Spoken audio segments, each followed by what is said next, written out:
going beyond the monastery, where it might be likely that the work we do is worthy, what is worthy work beyond? Athos may be a retreat from the world, but can it actually be a model for it? So, in a sense, this is where the field I profess, work and organisation, begins to stop and where one turns slightly towards theology. So obviously in Athos, when you're interviewing the monks, when you're interviewing the guest workers, to some extent, they are already talking, in some cases theologically.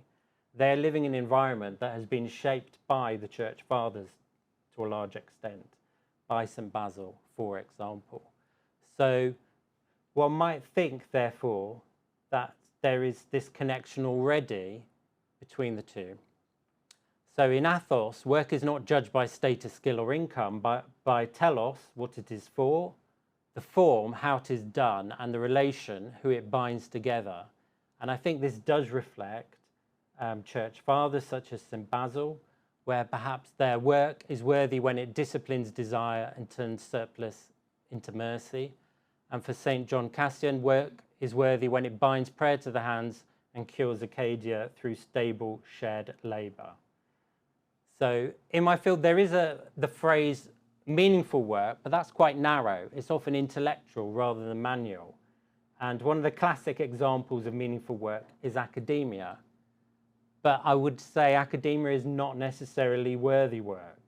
You know, potentially, the same vocation can be worthy or unworthy, depending on how those things come together, form, telos, and relation.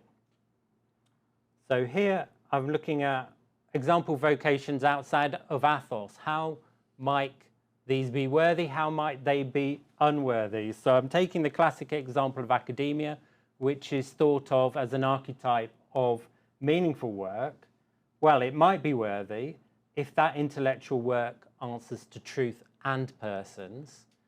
Such work might be slow, considered scholarship, teaching as formation, mentoring of others, and attention to the invisible labour, the care for the students that needs to take place in the academy, but often is not done by people who are ambitious.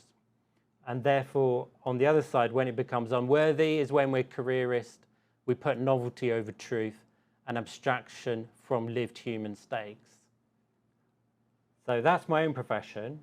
I've chosen in the middle to go for care work. So at the Seminary conference, I Am Thy Servant, Mother Eupraxia was asked a question about what about employment for female seminarians in the future?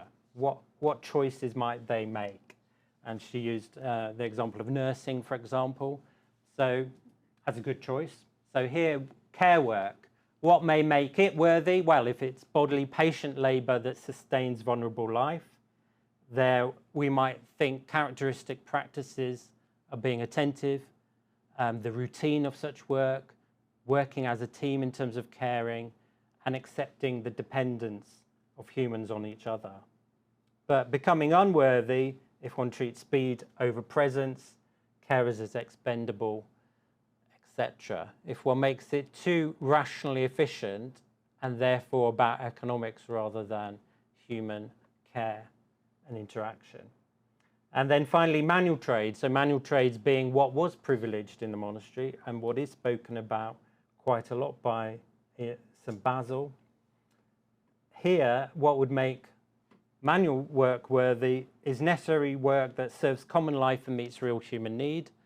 And we might expect pride in craft, but with humility, and those kind of shared rhythms of work and visible contribution, but without the precarity that would make it unworthy.